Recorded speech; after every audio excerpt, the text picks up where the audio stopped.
এই মানুষটা ক্যান্সারের সাথে দীর্ঘদিন লড়াই করার পর একটা নতুন জীবন পেয়েছে, কিন্তু লড়াইটা শেষ করেও লড়াইটা যেন শেষ হলো না। এখনও পর্যন্ত ওর প্রত্যেকটা দিন নতুন নতুন লড়াইয়ের সম্মুখীন হতে হয়।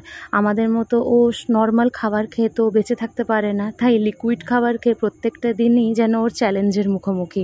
এই মানুষটা একসময় নিজেকে ঘরবন্দি করে রাখার সিদ্ধান্ত নিয়েছিল, আর এই মানুষটাই এখন কর্মজীবনে ফেরত আসার সময় আবার সদাই বাজার করতেও ভোলে না এই দিন আনি দিন খাই সংসারের জন্য।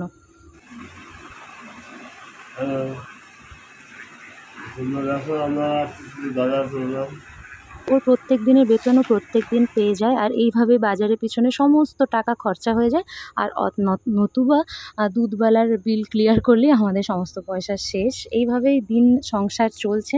তো এখানে দেখো, ও প্রথমে এনেছে চাল, যেটা 2 কিলো, আটা 1.5 কিলো, সোয়াবিনের প্যাকেট, ম্যাগি মশলা, কেচাপ, আর কিছু শ্যাম্পু, কন্ডিশনার, সোয়াবিনের প্যাকেট আর চাউমিনের প্যাকেট। এটাই ছিল আমাদের গ্রসারি বাজার। আর তার মধ্যে সবজি বাজারের মধ্যে টমেটো আর আদা। তো একটা সময় ছিল স্পেন্সার থেকে তারপর বিভিন্ন রকমের শপিং মল, এখন তো অনেকগুলোই স্মৃতি আবছা হয়ে গেছে। সমস্ত বাজার ঘাট করতাম, আর যখন পারতাম না আমি যেতে, আকাশ যেই দোকানে কাজ করতো আগে 8 বছর দিয়েছে, সেখান থেকে পুরো মাসে সদাই বাজার করে আনতো। আর এখন এগুলো সবই অতীত। আমার মেয়ের কান্দন আছে, আমি পাচ্ছিলাম, এখন লোকটা কটায় এলে কাজ থেকে? তো 10 মিনিট হয়েছে। মানে ছুটির পরে তুমি বাজার হাট করলে, তাই তো? কটায় ছুটি হয়েছে? 8টার সময়। মানে তোমার কাজ কত ঘন্টার? একটা যে 12 ঘন্টা। হ্যাঁ, তা তুমি যে এই যে মানে অসুস্থতার পর 2 বছর গ্যাপ করে যে কাজে ঢুকলে, তো তোমার যে 12 ঘন্টার কাজ অনেক প্রেসার হয়ে যায়, মানে শরীর দেয় তো সাথ, নাকি কেমন লাগে? কোনো রকম প্রবলেম হয় না? না।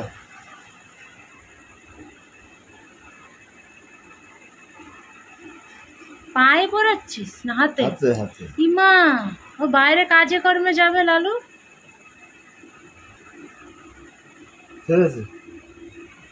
কি করছো তুমি গো মিঠি?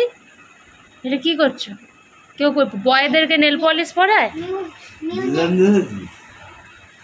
ও মা, নেল আর্ট, দাঁড়া ফোকাস।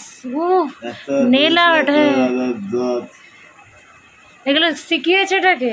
যখন অবুধ ছিল কে শিখিয়েছে এগুলো? 2 বছরেরও না যখন পড়া, তো এরকম ভিডিও আছে আমার কাছে।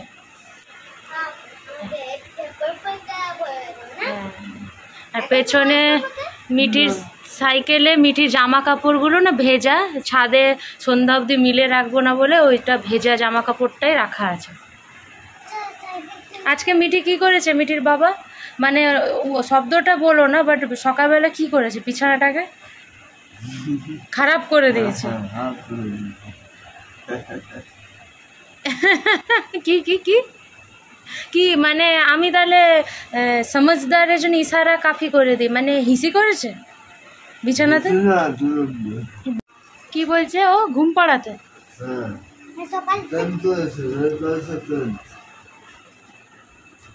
নেল পলিশ না, তুমি ভুল বুঝছো।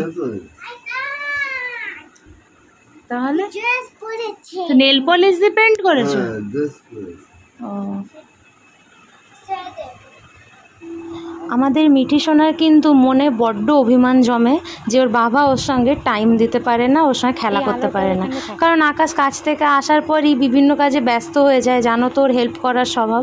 আর তার উপরে আমার আবার রয়েছে সার্জারির বাহানা, তো সেই জন্য প্রচণ্ড হেল্প করতে থাকে। আর ওকে মিঠিকে সেই জন্য সময়ও দিতে পারে না, কিন্তু আকাশ আজকে সময় বের করেছে আর মিঠিকে খেলাধুলা করানোর জন্য দেখো ছাদে নিয়ে এসছে।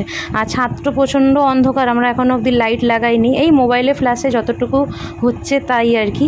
আর কিন্তু খেলাটা ভালোই চলছিল, আর আকাশ আর মিঠি বেশ এনজয় করছিল। কিন্তু এই করতে করতে হয়ে গেল একটা প্রবলেম, যেটা তোমরা পুরো ভিডিওটা দেখলে বুঝতে পারবে।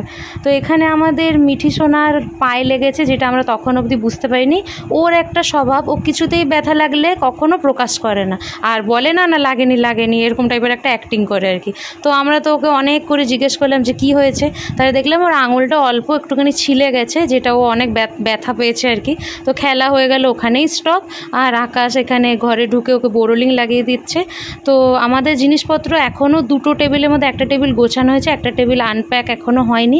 তো ব্যাগে সমস্ত জিনিসপত্র নামিয়ে ওকে এরকমভাবে আমরা মলম টলম লাগিয়ে দিলাম। বন্ধুরা, আজকের ভিডিওটা এতটুকুই থাক। ভালো লাগলে অবশ্যই লাইক করতে ভুলো না, নতুন হলে চ্যানেলটা সাবস্ক্রাইব করে দিও।